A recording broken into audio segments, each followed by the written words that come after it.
Hello, welcome to Sandlander Soundwaves. I'm Nikki Robinette, and we are in week 32, and today is 160.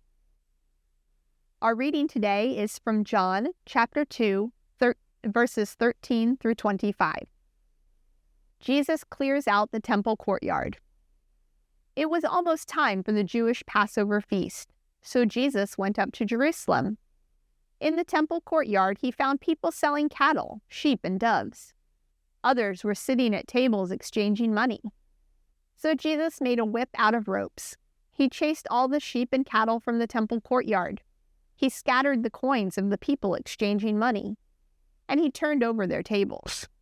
He told those who were selling doves, "Get these out of here. Stop turning my Father's house into a market." His disciples remembered what had been written. It says, "My great love for your house will destroy me." Then the Jewish leaders asked him, "What sign can you show us to prove your authority to do this?" Jesus answered them, "When you destroy this temple, I will raise it up again in 3 days." They replied, "It has taken 46 years to build this temple. Are you going to raise it up in 3 days?" But the temple Jesus had spoken about was his body. His disciples later remembered what he had said. That was after he had been raised from the dead. Then they believed the scripture. They also believed the words that Jesus had spoken.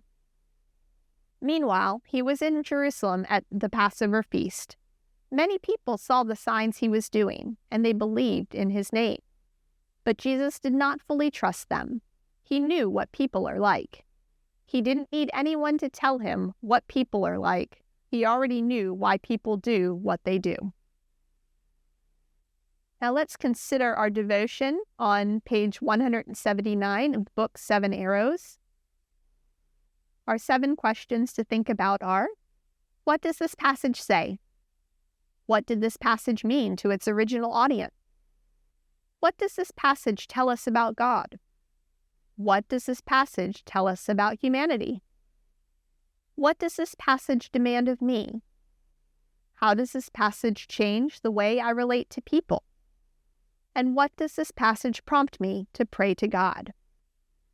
Little changed by the time Jesus began his ministry.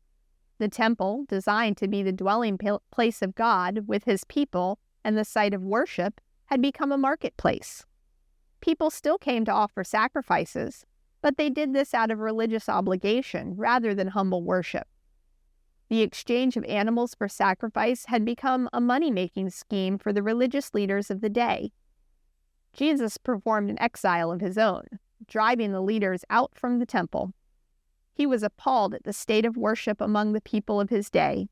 They had no idea that, in the person of Jesus Christ, God literally dwelled among his people.